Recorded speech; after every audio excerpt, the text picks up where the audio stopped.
Hello students. तो कैसे हो आप सभी। उम्मीद करता हूं आप सभी एकदम बढ़िया होंगे। तो जैसा कि हमारा क्लास 11th की फिजिक्स का चैप्टर नंबर 3 चल रहा था, जिसका नाम था सरल रेखा में गति। ठीक है, लास्ट के लेक्चर में हमने देखा कि किस प्रकार से हमने विस्थापन और दूरी के मध्य अंतर बताया और कितनी ही आसान तरीके से हमने उनको समझा और दोनों की तुलनात्मक रूप से व्याख्या भी की है।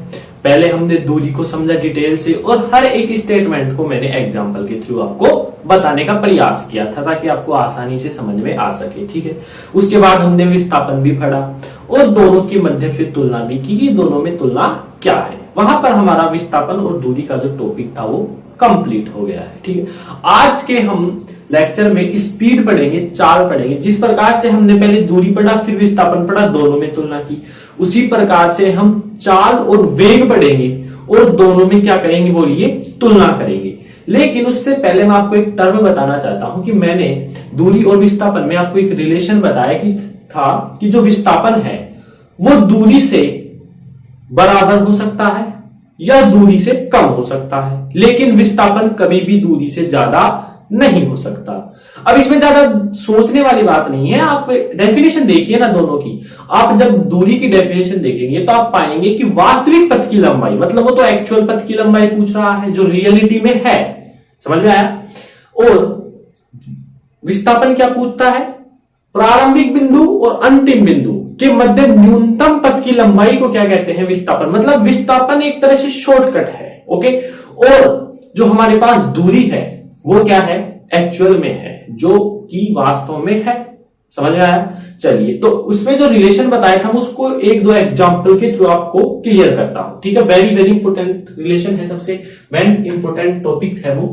दूरी और विस्थापन आपको मैंने पढ़ा दिया है, स्टेटमेंट लिखा दिए, उनके उदाहरण सहित आपको समझाने का प्रयास किया है और दोनों में तुलना भी की है। उसका एक पॉइंट है, आप लिखेंगे यहां पर,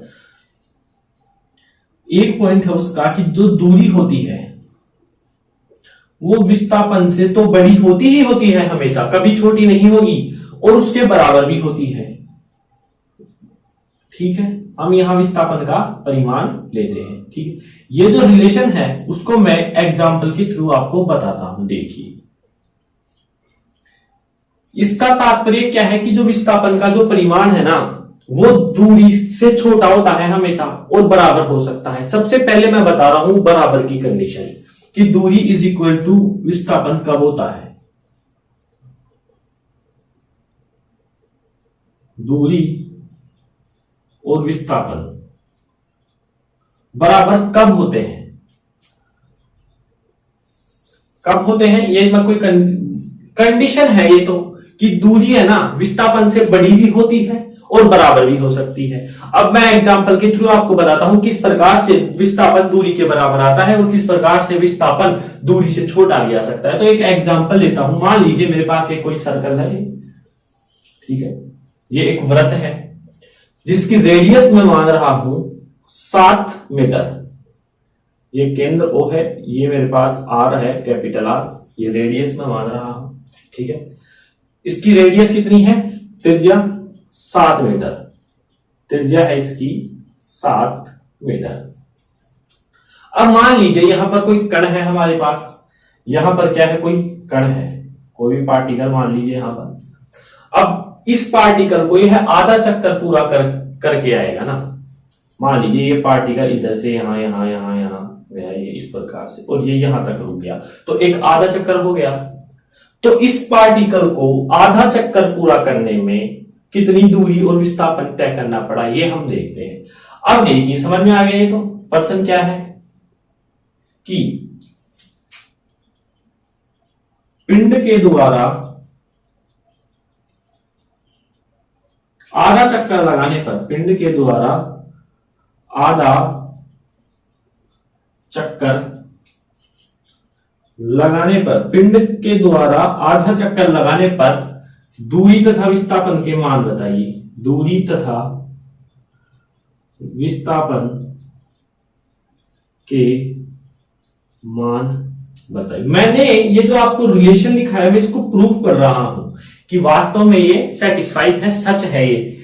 तो 7 मीटर दूरी है। अब आप मेरे को बताएंगे जब ये पार्टिकल यहां से यहां आएगा तो एक आधा चक्कर पूरा होगा, समझ में आया? और जब ये पूरा यहां तक आ जाएगा तो एक क्या बन जाएगी हमारे पास, एक वृत्त की परिधि बन जाती है। क्या बन जाएगी? ये वृत्त की परिधि है। जब ये यहां से यहां आया तो आधा चक्कर पूरा होगा, और जब ये पूरा यहां तक आ जाता है तो हमें परिधि प्राप्त हो जाती है। तो हम इसका सॉल्यूशन में लिखेंगे आधा चक्कर पूरा करने में तय दूरी, आधा चक्कर पूरा करने पर तय दूरी। अब देखिए ये क्या हो जाएगा, 2 पाई आर, कैपिटल आर है ये, 2 पाई आर अपॉन का 2। जब यह पार्टिकल यहां से यहां आता है तो एक हमें परिधि प्राप्त हो रही है 2 पाई आर। अब मेरे को परिधि की आधा ही चाहिए, वो आधा ही चक्कर लगाएगा यहां से यहां, तो उसमें 2 का भाग दे देंगे, 2 से 2 कैंसिल हो जाएगा, मेरे पास क्या आ जाएगा, पाई आर। पाई की वैल्यू कितनी होती है, 22/7। आर कितना है यहाँ, 7, तो ये क्या हो गया, 22 मीटर। 22 मीटर तो इसकी क्या हो गई, बोलिए, दूरी हो गई। अब इसका विस्थापन कितना होगा, आप जरा सोचिए। क्या इसका विस्थापन, क्या मेरे को ये जो पार्टिकल है ये यहां से यहां जा रहा है, ठीक है, यहां से यहां जा रहा है, इसी मार्ग से जाना है, तो क्या इस मार्ग के बीच में कोई शॉर्टकट आपको मिलेगा? नहीं मिलेगा भाई। आप ऐसे तो है नहीं कि आप ऐसे बोलेंगे हम यहां से चल जाएंगे, नहीं, वो ही रेडियस तय करनी पड़ेगी आपको। क्या करनी पड़ेगी, बोलिए, वो ही रेडियस तय करनी पड़ेगी। आप सोचेंगे हम नीचे से चले जाएंगे, नहीं, वो ही रेडियस तय करनी पड़ेगी।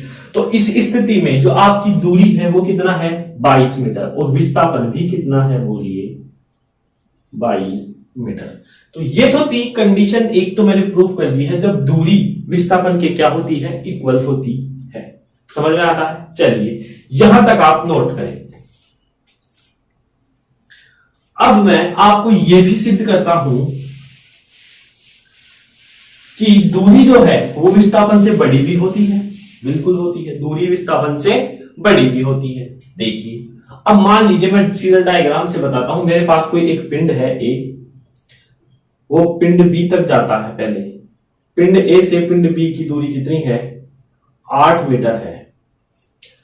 कोई पार्टिकल था ए, कोई पार्टिकल है वो बिंदु ए पर है, तो वह बिंदु बी पर क्या कर रहा है, गति कर रहा है। फिर वह बिंदु बी से कहा जाता है, बिंदु सी पर जाता है जिसकी दूरी है 6 मीटर, ठीक है। और हम इसको क्या कर देते हैं, मिला देते हैं। तो मेरे को ये जो पिंड ए है उसकी क्या चाहिए, डिस्टेंस चाहिए।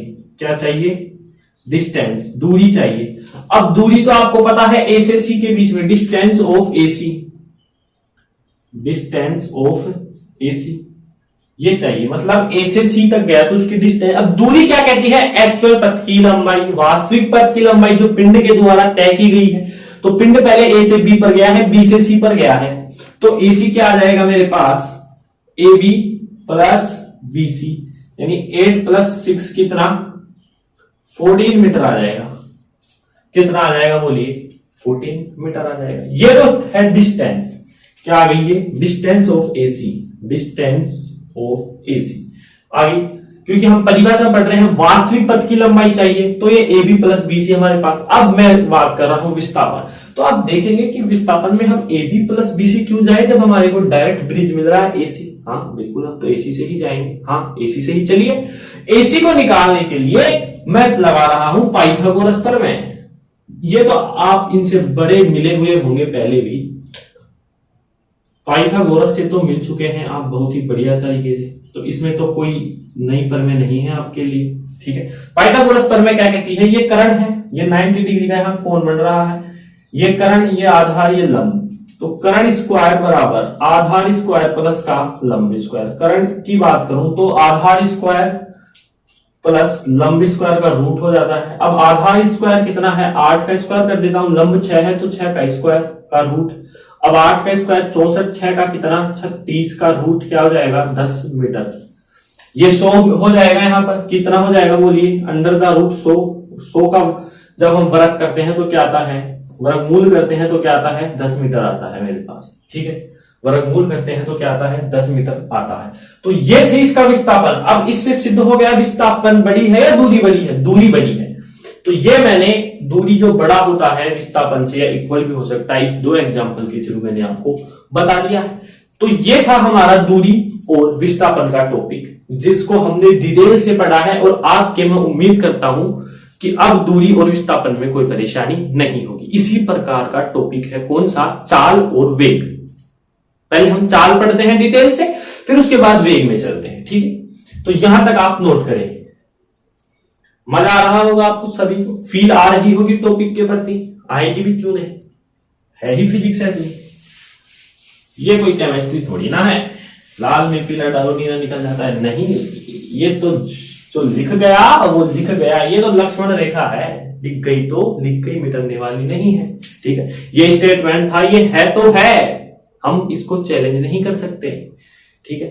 अब उसके बाद हमारा टॉपिक आता है स्पीड, चाल। तो ये भी हम बिल्कुल डिटेल से पढ़ेंगे, आपको बिल्कुल मजा आएगा, बस आप लास्ट तक लेक्चर में बने रहें, ठीक है।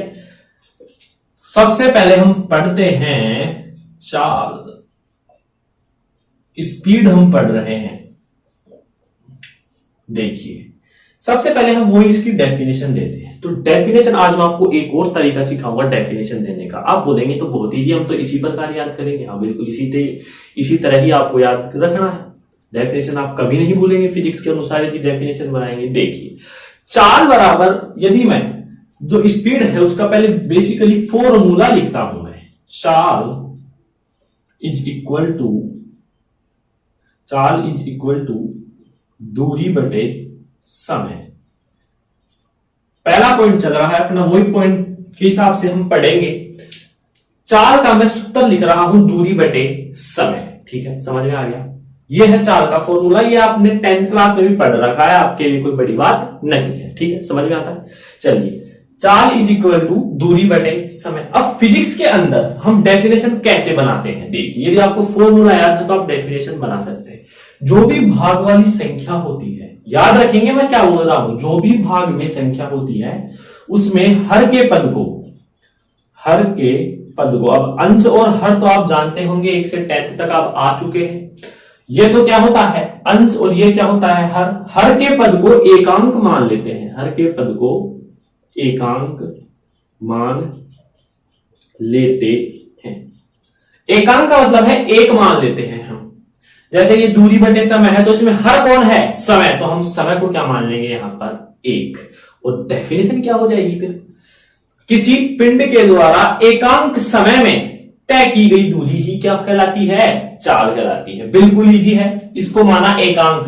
तो पहले तो ये लिख दो कि अब देखो चाल करेगा कोई पिंड ही गति करेगा, कोई व्यक्ति भी हो सकता है, वस्तु भी हो सकती है। तो आप यहां सबसे बढ़िया है पिंड लेंगे।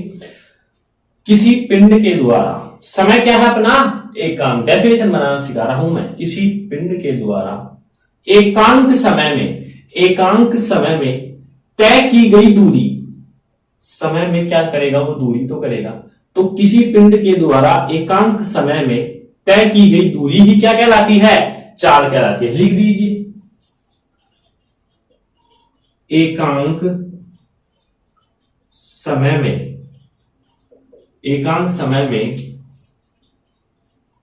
पिंड के द्वारा, एकांक समय में पिंड के द्वारा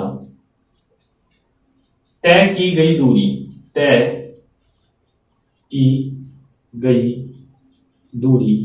क्या कहलाती है, बोलिए, चाल कहलाती है, चाल कहलाती है। इस फॉर्मूले को आप ठीक तरह से याद रखेंगे। क्या है फॉर्मूला, चाल बराबर दूरी बटे समय, ठीक है।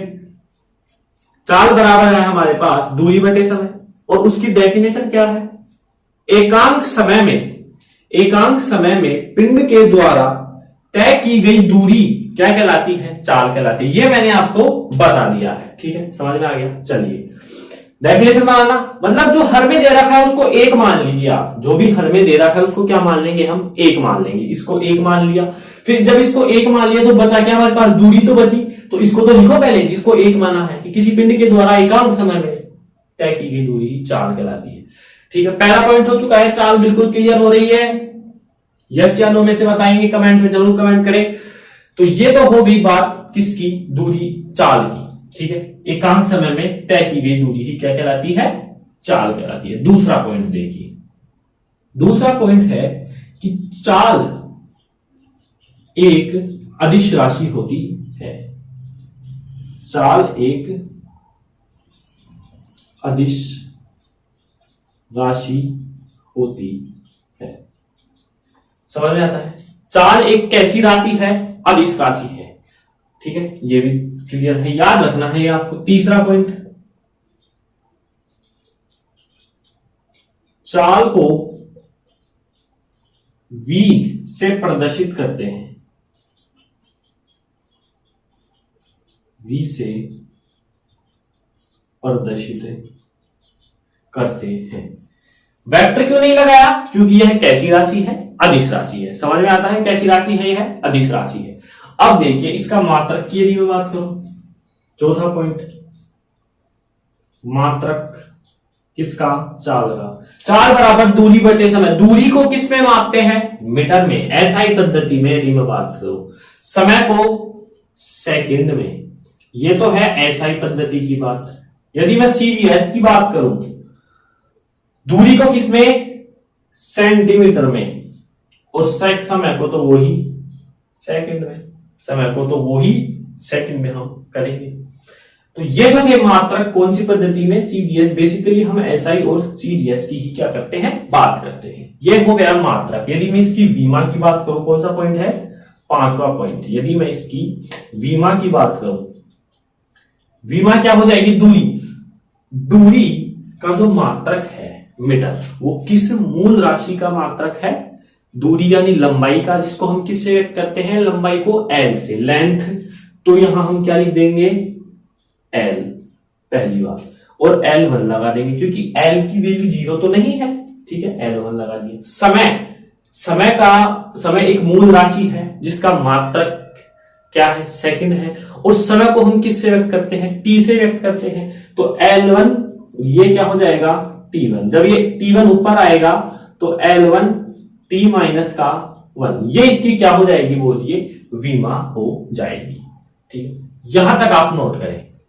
और इसका एक और पॉइंट है जो कि छठा पॉइंट है, वो है कि चाल हमारे पास कैसी राशि हो? चाल कैसी राशि है? एक अदिश राशि है। ठीक है, ये रहा अदिश राशि। और इसका जो लास्ट पॉइंट है, छठा पॉइंट, वो है कि चाल हमेशा धनात्मक होती है। चाल कैसी होती है? हमेशा धनात्मक होती है। लिख दीजिए, चाल हमेशा धनात्मक होती है। तो ये थे हमारे स्पीड के कुछ इंपॉर्टेंट पॉइंट। मैं दोबारा से आपको बता देता हूं। पहला, चाल इज इक्वल टू दूरी बटे समय। डेफिनेशन मैंने आपको देना बता दी है। क्या है डेफिनेशन का मतलब? जो भी हर में है उसको क्या मान लेंगे? एकांक मान लिया। ठीक है, अब जब इसको एकांक मान लेंगे तो किसी पिंड के द्वारा एकांक समय में तय की गई दूरी ही क्या कहलाती है? चाल कहलाती है। समझ में आया डेफिनेशन? दूसरा, चाल एक अदिश राशि है, ये आपको याद रखना है। चाल को v से व्यक्त करते हैं, ठीक है, या प्रदर्शित करते हैं। मात्रक इसका मीटर प्रति सेकंड एसआई में, सीजीएस में सेंटीमीटर प्रति सेकंड होगा। इसका विमा होती है L1 T-1, और चाल हमेशा कैसी राशि होती है? एक धनात्मक राशि होती है। तो यहां तक आप नोट करें। चलिए अब मैं इसको रफ कर देता हूं। अब हम पढ़ते हैं चाल के प्रकार। जिस प्रकार से मैं आपको बार बार बता रहा हूं, हमने दूरी पढ़ी पहले, फिर उसके बाद विस्थापन पढ़ा था, वैसे ही हम चाल पढ़ेंगे, फिर वेग पढ़ेंगे। जिस प्रकार दूरी और विस्थापन में अंतर विभेद किया था, उसी प्रकार चाल और वेग में भी अंतर विभेद करेंगे। ज्यादा दोनों में डिफरेंस नहीं है। तो सबसे पहले हम चाल पढ़ रहे हैं, जिसके 7 पॉइंट इंपोर्टेंट मैंने आपको बता दिए, 6 पॉइंट बता दिए हैं। अब हम पढ़ते हैं टाइप्स ऑफ स्पीड, चाल के प्रकार। तो यहां लिखेंगे हम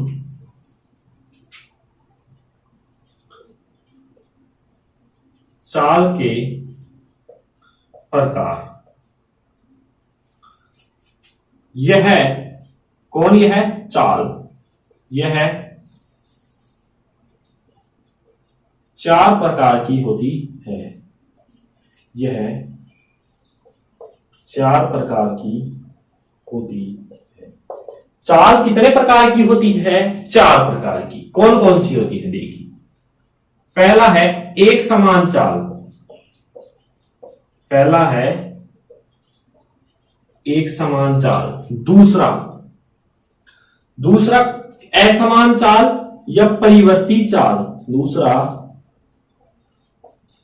असमान चाल या परिवर्ती चाल। तीसरा औसत चाल, तीसरा है औसत चाल। अब औसत चाल में भी दो भाग हैं।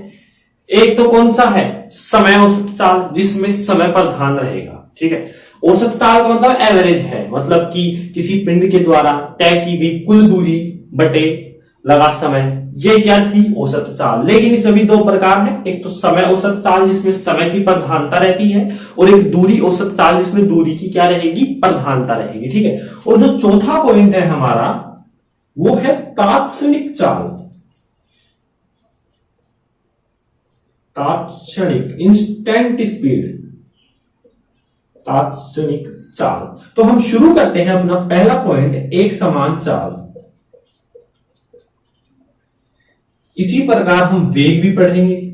वेग के पहले इंपोर्टेंट पॉइंट देखेंगे, उसकी डेफिनेशन, फिर वेग के भी चार ही प्रकार होंगे, एक समान वेग, असमान वेग, औसत वेग और तात्क्षणिक वेग। मैं यही आपको बताते हुए चल रहा हूं, ताकि जिस प्रकार से दूरी विस्थापन में हमने अंतर स्पष्ट किया, तो उसी प्रकार चाल और वेग में भी हम अंतर स्पष्ट करेंगे। सबसे पहले एक समान चाल। अब देखिए आपकी, अब नाम से ही आपको पता चल रहा है एक समान, मतलब कि चाल का फॉर्मूला यहां लिख देता हूं, उसी से डेफिनेशन बनाएंगे। चाल इज इक्वल टू, आपको पता है, दूरी बटे समय। अब देखिए, नाम पर फोकस रखेंगे, एक समान चाल। एक समान चाल कब आएगी, जब समय भी समान होगा और दूरी भी समान होगी।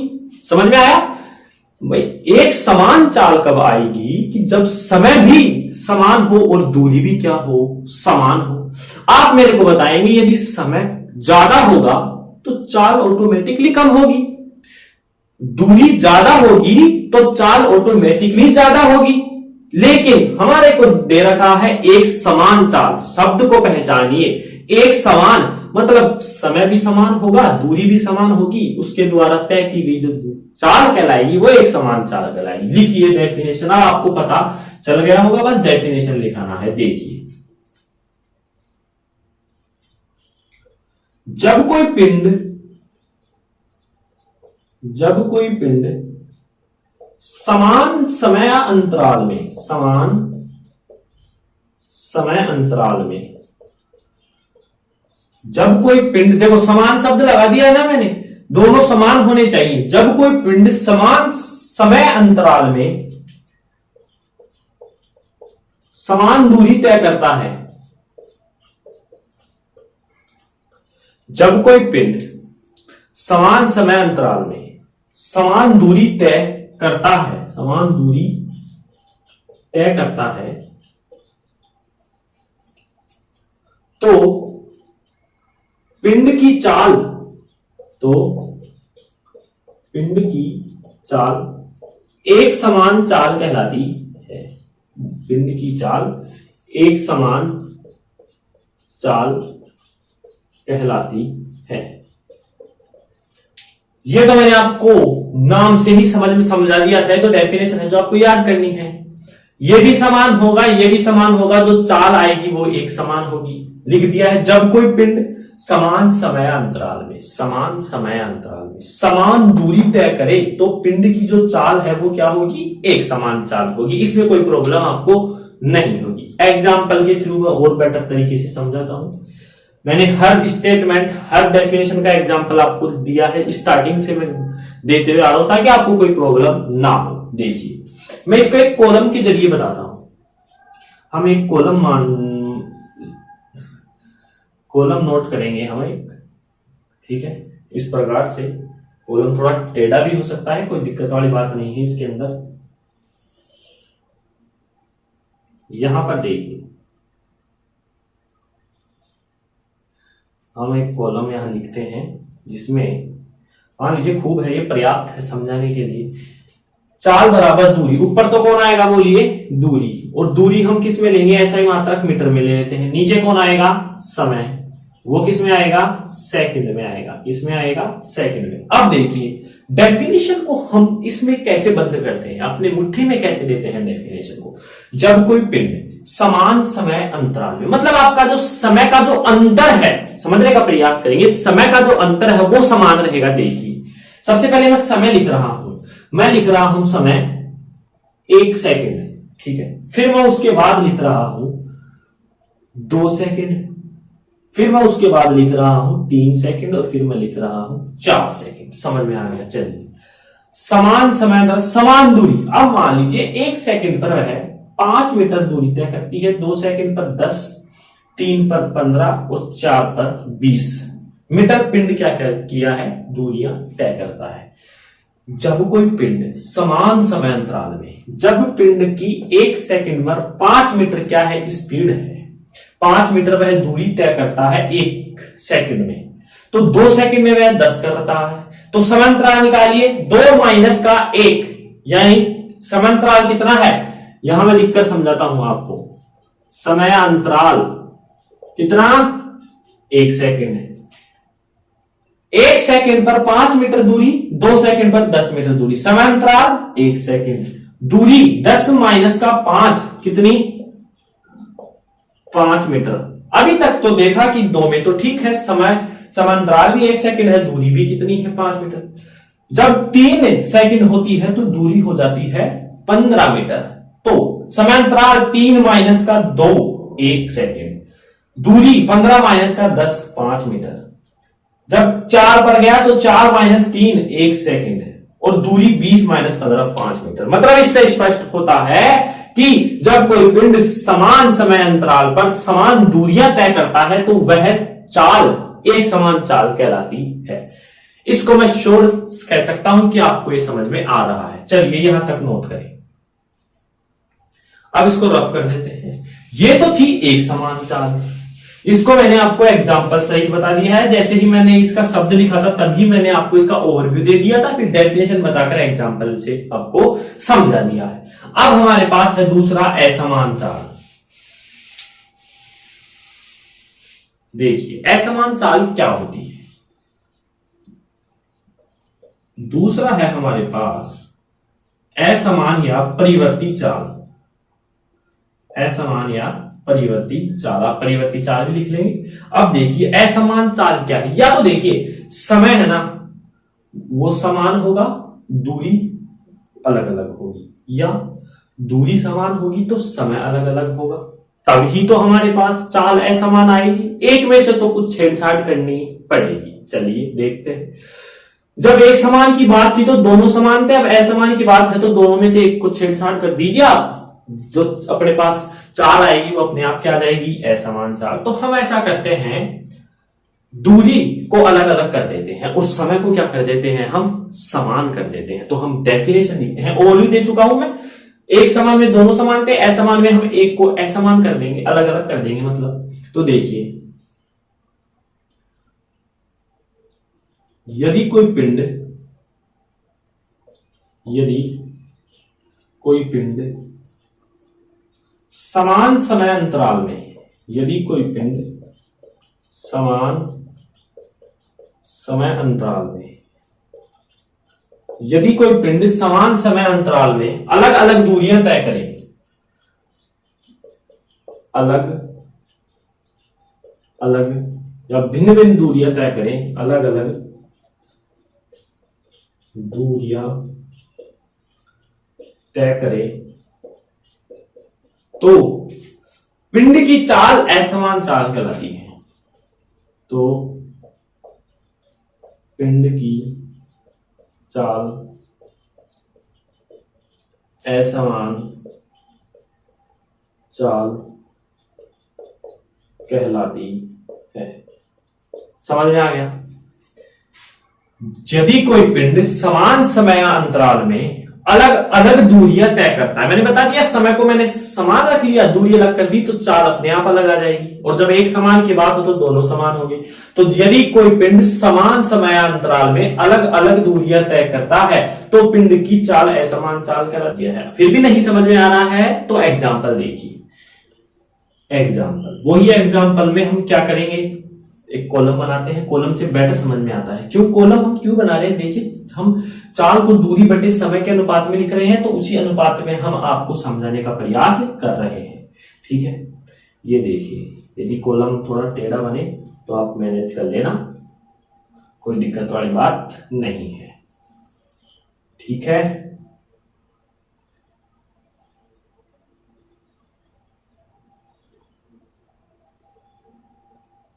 आपको बिल्कुल 11th जो क्लास है बिल्कुल सीरियस से स्टडी करनी है, तभी आप 12th क्लास में, 12th बोर्ड क्लास में अच्छे नंबर ला पाएंगे और आगे नीट आईआईटी जेईई में भी आप अच्छी तरह से सफल हो पाएंगे। ठीक है, तो वो ही हम ऊपर दूरी लिख देते हैं, जिसको मैं इस बार एक्स से दर्शा देता हूं मीटर, और यहां समय को मैं टी से सेकंड। अब डेफिनेशन क्या है? समान समय अंतराल। देखिए समान समय अंतराल, इस बार हम 0 से स्टार्ट करते हैं।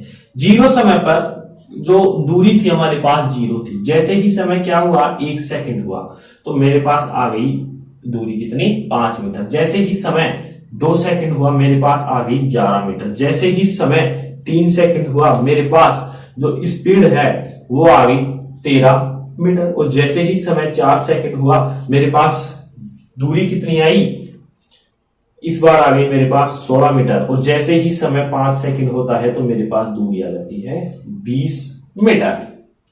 अब आप देखते हैं समय अंतराल। तो समय अंतराल में आप जब पाएंगे तो समय अंतराल आपको 1 सेकंड ही मिलेगा। चेक कर लीजिए, 1 minus 0 1, 2 minus 1 1, 3 minus 2 1, 4 minus 3 1, 5 minus 4 1।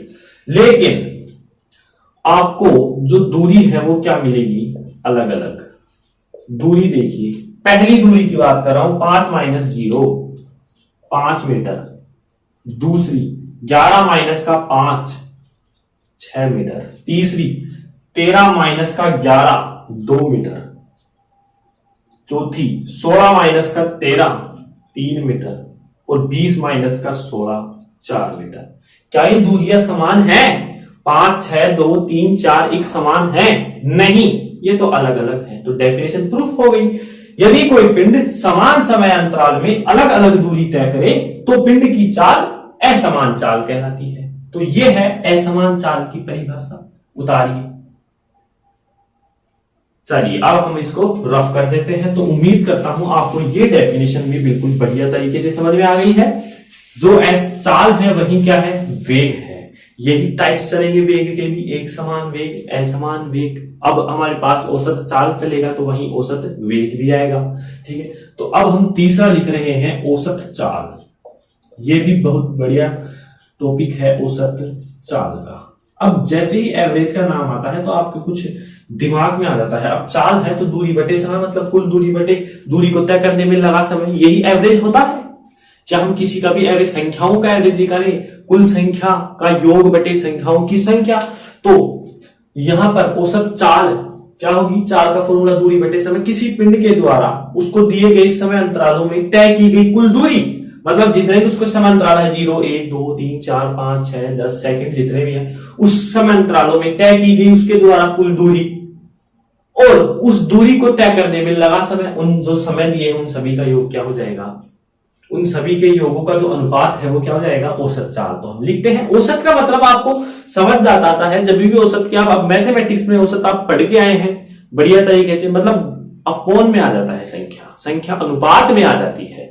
चाल बटे समय है तो यहां कुल लग जाता है, कुल दूरी बटे कुल समय। अब हम इसको डेफिनेशन में कैसे बदलेंगे, देखिए किसी पिंड को दिए गए समय अंतरालों में, समझ में आएगा, 0 1 2 3 4 5 10 सेकंड कितने भी, किसी पिंड को दिए गए समय अंतरालों में पिंड के द्वारा तय की गई कुल दूरी, पिंड के द्वारा तय की गई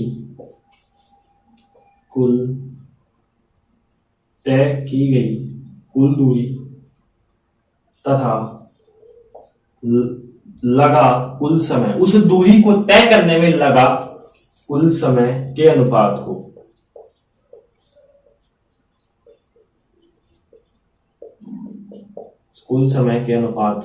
क्या कहते हैं, औसत चाल कहते हैं। क्या कहते हैं, औसत चाल कहते हैं। समझ में आ गया? किसी पिंड के द्वारा या किसी पिंड को दिए गए समय अंतराल, कोई सभी समय अंतराल हो सकता है, हम 5 सेकंड उसको दे सकते हैं, 10, 12 कितने भी दे सकते हैं, ठीक है। उनमें जो पिंड दूरी तय कर रहा है, कुल दूरी तथा उस दूरी को तय करने में लगा कुल समय के अनुपात को हम क्या बोल रहे हैं? औसत चाल, जिसको हम लिखते हैं वी एवरेज। वी से ही दर्शाते हैं औसत चाल को, यहाँ पे चाल को वी से दर्शाते हैं, तो औसत को वी एवरेज हो जाएगा। चाल को ऐसे मत दर्शा देना कभी, क्या हो जाता है? पिंड के द्वारा तय की गई कुल दूरी, पिंड के द्वारा तय की गई कुल दूरी बटे कुल समय, बटे कुल समय। तो अब ये थी औसत चाल, जो कि आपको बिल्कुल आसान तरीके से समझ में आ गई है। यहां तक आप नोट करें, मिटा दे। चलिए अब इसके बाद देखिए हम क्या करने वाले हैं। अब औसत चाल भी 2 प्रकार की होती है। एक तो समय औसत चाल, इसमें देखो औसत चाल में क्या क्या है? दूरी है और समय है। समय औसत चाल, दूरी औसत चाल, मतलब एक स्टेप में तो समय प्रधान रहेगा, मतलब हम उसके पूरे फॉर्मूले को ही समय में बांटेंगे, ठीक है, और एक में हम उसके पूरे फॉर्मूले को ही दूरी में विभाजित करेंगे। देखिए कैसे करते हैं, बहुत इंटरेस्टिंग है। तो यहां तक आपने रफ कर लिख लिया है, तो मैं मिटा देता हूं। अब देखिए यह 2 प्रकार की होती है। कौन? औसत चाल। यह है 2 प्रकार की होती है। ए तो कौन सा है इसका? समय औसत चाल। ए कौन सा है इसका? समय औसत चाल। अब समय औसत चाल क्या है? यदि कोई कण T1, T2, T3 समय अंतरालों में V1, V2 की चाल से गति करे, देखो, जिसमें समय क्या रहेगा? प्रधान रहेगा। जब कोई कण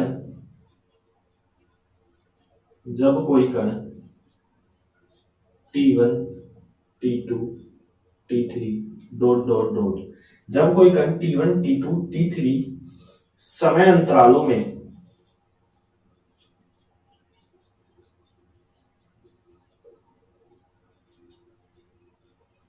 T1, T2, T3 समय अंतरालों में V1, V2, V3 चाल से, V1, V2, V3 चाल से गति करे। चाल से क्या करे? गति करे। जब कोई कण T1, T2, T3 समांतराल है, समांतराल होंगे, और वह किस चाल से? V1, V2, V3 चाल से गति करे, तब समय औसत चाल क्या होगी? समय औसत चाल क्या होगी? देखिए V एवरेज क्या होगी? चाल बराबर दूरी बटे समय। अब हम दूरी को यहां लिख देते हैं D1, D2, ठीक, D1 plus D2 plus D3, और चाल क्या है हमारे पास? चाल बराबर दूरी और समय कितना है? चाल बराबर है दूरी बटे समय। दूरी लिख दिया है D1 plus D2 plus D3 लिख दिया है, ठीक है, और यहां और हम लगाए तो प्लस का डॉट डॉट डॉट आ जाएगा। ये तो क्या होगी? इसकी दूरी। समय कितना है? T1 plus T2 plus T3 plus dot dot. अब यहां आप पूछेंगे कि समय कैसे प्रधान हुआ? ये तो वही फॉर्मूला है जो आपने लिखाया था, बिल्कुल वही है, ये ज्यादा चेंज नहीं है। लेकिन यहां आप हर में देखिए समय है, तो क्या अब हम अंश में समय ला सकते हैं? बिल्कुल ला सकते हैं। हम जानते हैं कि चाल बराबर दूरी बटे समय है। यहां दूरी का मान निकाल लूं मैं, तो दूरी इज इक्वल टू क्या हो जाएगा? चाल इंटू समय। दूरी इज इक्वल टू कितना हो जाएगा? चाल इंटू समय। तो D1 की जो चाल इंटू समय आएगा, D1 की चाल कितनी हो जाएगी? V1। समय कितना हो जाएगा? T1। D2 का V2, समय T2। D3 का V3, T3, और अपोन में कितना है? T1 plus T2 plus T3 plus dot dot. ये हो गई आपकी समय औसत चाल, जिसमें हर में क्या था? समय था, तो हमने अंश में भी क्या ले लिया? समय। किस फॉर्मूले से? चाल बराबर दूरी बटे समय। दूरी बराबर हो जाएगा चाल इंटू समय। तो D1 की चाल कितनी हो जाएगी? बोलिए D1 की जो चाल है वो कितनी है, V1 है, और समय कितना है, T1 है। D2 की V2 है T2, V3 T3 किसकी है, D3 की। तो इस प्रकार से हमने यहां मान रख दिए हैं। समझ में आया? अब देखिए ये जो थी समय औसत चाल, ये आपको समझ में आ गई, जिसमें समय की प्रधानता है। अब हम पढ़ेंगे दूरी औसत चाल। देखिए दूरी औसत चाल क्या है, ये है B हमारे पास, दूरी औसत चाल। जब कोई कण T1, T2, T3 समय अंतरालों में V1, V2, V3 चाल से गति करे तब फॉर्मूला यही आएगा हमारे पास। फॉर्मूला क्या आएगा, यही आएगा। लेकिन अब हमें इसमें किसकी प्रधानता करनी है, दूरी की। तो अंश में तो क्या है, बोलिए अंश में तो क्या है, दूरी है। अब मेरे को दूरी और कहां लानी है, आप बोलेंगे हर में लेकर आनी है। अब हर में दूरी कैसे आई, हर में दूरी कैसे आए, देखिए हम यहां से समय का मान निकालें तो समय बराबर क्या हो जाएगा, दूरी बटे चाल, यही होगा। तो आप D1 plus D2 plus D3 plus dot dot dot upon का T1 की जगह समय जब T1 होगा तो दूरी कितनी होगी, D1 होगी, और चाल कितनी होगी, V1 होगी, प्लस जब समय T2 होगा तो दूरी कितनी होगी, D2, चाल V2। जब समय T3 होगा तो दूरी कितनी होगी, D3, और V3 क्या होगी, चाल होगी। इस प्रकार से हमने देखा दूरी औसत चाल, जिसमें दूरी की प्रधानता होती है। डेफिनेशन सेम रहेगी। जब कोई कण T1, T2, T3 समय अंतराल में V1, V2, V3 चाल से गति करे तो समय औसत चाल में फॉर्मूला ये, समय औसत चाल में समय की प्रधानता चाहिए तो हम यहां से दूरी का मान निकालेंगे। दूरी औसत चाल में दूरी की प्रधानता चाहिए तो हम यहां समय का मान निकालेंगे। ठीक है, इस प्रकार से हम यहां मान पुट कर देंगे। तो ये भी आपको आसानी से समझ में आया होगा। चलिए मिटा दें, यहां तक आपने नोट कर लिया होगा। अब हम इसका अंतिम प्रकार पढ़ने के लिए जा रहे हैं। उसके बाद हम इस लेक्चर को यही समाप्त करेंगे। वेग हम अगले लेक्चर में करेंगे। यदि इसी लेक्चर में करते हैं तो लेक्चर काफी बड़ा हो जाता है। ठीक है, तो जो चौथा पॉइंट था हमारे पास वो था तात्क्षणिक चाल। तात्क्षणिक चाल। अब देखिए तात्क्षणिक चाल क्या है। तात्क्षणिक चाल का मतलब है कि बहुत कम, मतलब तुरंत, एक तरह से इंस्टेंट स्पीड। इंस्टेंट का मतलब होता है तुरंत, बहुत कम, मतलब लगभग जीरो के बराबर। जीरो नहीं होता है, लगभग जीरो के बराबर। अब देखो तात्क्षणिक चाल का यदि मैं आपको सूत्र डायरेक्ट लिखाऊं उससे आपको आसानी से समझ में आएगा। देखिए तात्क्षणिक चाल v instant is equal to दूरी। दूरी को मान लीजिए मैं डेल x में कर देता हूं और डेल t में कर देता हूं। समझ में आ गया। तात्क्षणिक चाल का फॉर्मूला है ये, यदि x दिशा में होगा तो डेल x, y में डेल y, z में डेल z। ठीक है, अब देखिए डेल x अपॉन का, अब ये डेल क्या है, परिवर्तन है। ये डेल को हम क्या बोलते हैं, परिवर्तन। इसको मैं ऐसे भी लिख सकता हूं x2 माइनस का x1, t2 माइनस का t1। इसमें भी आपकी कोई दिक्कतें नहीं है। अब ये जो फॉर्मूला है डेल, डेल का मतलब क्या है, मतलब कि फिजिक्स के अनुसार डेल का मतलब है बहुत कम, लगभग जीरो के बराबर। मतलब जीरो नहीं होगा लेकिन जीरो के बिल्कुल निकट होगा। बिल्कुल क्या होगा, निकट होगा। डेल का मतलब है ये, जीरो के बिल्कुल निकट। तो जब इस प्रकार से जीरो के निकट आता है तो हम एक नियम लगाते हैं, v instant is equal to limit del tends to zero. मतलब बिल्कुल डेल जीरो के निकट हो तो हमारा डेल किस में परिवर्तित हो जाता है, d में। तो हमारे पास फॉर्मूला क्या आ जाएगा, dx अपॉन का dt। v इंस्टेंट का फॉर्मूला हमारे पास क्या आ जाएगा, dx अपॉन का dt। इस प्रकार से ये तात्क्षणिक चाल है, जिसकी डेफिनेशन क्या है कि किसी क्षण विशेष पर, किसी समय विशेष पर, मान लीजिए आप किसी समय विशेष पर, यदि मैं यहां पर डेल टेंस टू जीरो है, डेल एक्स अपॉन का डेल टी पर लगाऊं तो ये हो जाएगा मेरे पास dx अपॉन का dt। इस प्रकार से हम इसको लिखते हैं। किसी समय विशेष पर पिंड की चाल को, पिंड की चाल को तात्क्षणिक चाल कहते हैं। तात्क्षणिक चाल कहते हैं।